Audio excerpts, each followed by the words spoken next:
The following changes have occurred over the past 24 hours. Fighting continues in the Kupinsk direction. Today, the Russian side published a video showing the military in the eastern part of Podil. They unfurled Russian flags, which showed control of the territory. Basically, the enemy is fixed to the east, not to the north. Therefore, the controlled territory of the northern side is expanding with the transfer under the control of Kucherovka. This village was officially liberated on December 7th. Subsequently, the Minister of Defense congratulated the motorized rifle regiments 121 and 1486, who took part in the liberation of Kucherovka. Russian operators continue to target enemy personnel and equipment. In this event, in the southeastern part of Kupinsk, the crew was returning in an armored vehicle. The cameraman in the chase startled her. So far, the SU has the opportunity to use equipment on the left bank of this sector of the front. Kubinsk district remains active. Fighting continues in the Slavic direction. In the Reznikovka area, the guards of the Third Army closed the formed pocket during the onslaught. It is located on a hill. After losing control of that area, the enemy did not have any problems holding positions in the eastern part of Reznikovka. As a result, the soldiers forced out the Ukrainian forces. The enemy relies on the drone all the time to slow down the advance. Russian operators continuously identify the UAV control point. Aerial reconnaissance found one of these points in the central part of the village. From there, the Ukrainian armed forces launched their drones. A military drone destroyed a Ukrainian unmanned vehicle control center. To the north, in the Zakotny area, there is also a workflow. The warriors are fighting for possession of the fortifications, which are located on a high A. As a result, the enemy relies on the drone all the time to slow down the advance. Russian operators continuously identify the UAV control point. Aerial reconnaissance found one of these points in the central part of the village. From there, the Ukrainian armed forces launched their drones.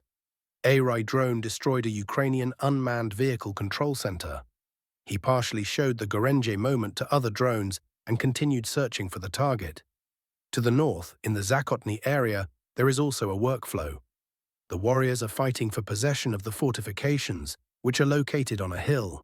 In that part, the Ukrainian artillery shelled the fighters from advancing in the Ilichevka area. Operators support combat groups, and Russian drones hover over the Krivaya Luka road from Zakotnaya, which prevents reserves from being delivered to the front line. In one example, the enemy used a robotic platform to transport supplies. Moreover, the ground drone was moving to the west. The drone operator destroyed it. For absolute certainty, I finished off this platform with a second FPV drone. The enemy is also using a nearby paved field road, probably trying to avoid being hit by remote mining. A little to the east, a drone operator used the same means to eliminate an armored vehicle of the armed forces of Ukraine. She was just on a nearby dirt track. On the opposite side of the Seversky Donetsk River, the guards of the adjacent 25th Association are also developing an offensive. Attacking actions led to the destroyed bridge and eventually put the squeeze on the Yampolevsky sack. Now the soldiers can concentrate more on the process of liberating Ilichevka. There are also changes on the approaches to its northern outskirts. From the direction of Yar Penkov, the fighters continued their offensive into Krasny Riman, where they had already captured 2 farms. Between the stakes and the place of advance, the enemy conducts flanking attacks to cut off the formed ledge. The Russian side expanded the control zone slightly from the northeast. The assault groups are trying to close the formed pocket between Penkov's Yar and Yarovskoye farm. Western Russian troops are also breaking down the enemy's defenses. Between Novosilovka and Yarovaya in the forest area, they advanced in clashes, where they took the Novosilovka railway station. The fighting continues on the approaches to the 11th crossing. Systematic work is underway from the northwest to bypass Korovy Yar. At least 3 strongholds were occupied in the fighting from the southwestern side, as a result of which they approached the Krimky-Korovy Yar road. During the onslaught, the Korovy Yar-Karpovka road was cut from the southeastern side and further advanced. In addition to Korovy Yar, the warriors are approaching Lozovaya, which is adjacent to the Askold Reservoir. In the Petrovsky area, the enemy also fails to freeze the line of contact. The western villages of the warrior owned the entire eastern half of the forest area. They are approaching Olgovka. Fighting remains active in the Pokrovsky sector of the front. In the Bratsk area, this village was decisively liberated from the 36th Brigade's riflemen. In the central part of the point, the combat deuce unfurled the flag and showed control of the territory. They also filmed part of the village from the first person near the same place. In the battles for Bratskoye, the enemy's losses amounted to up to 2 platoons.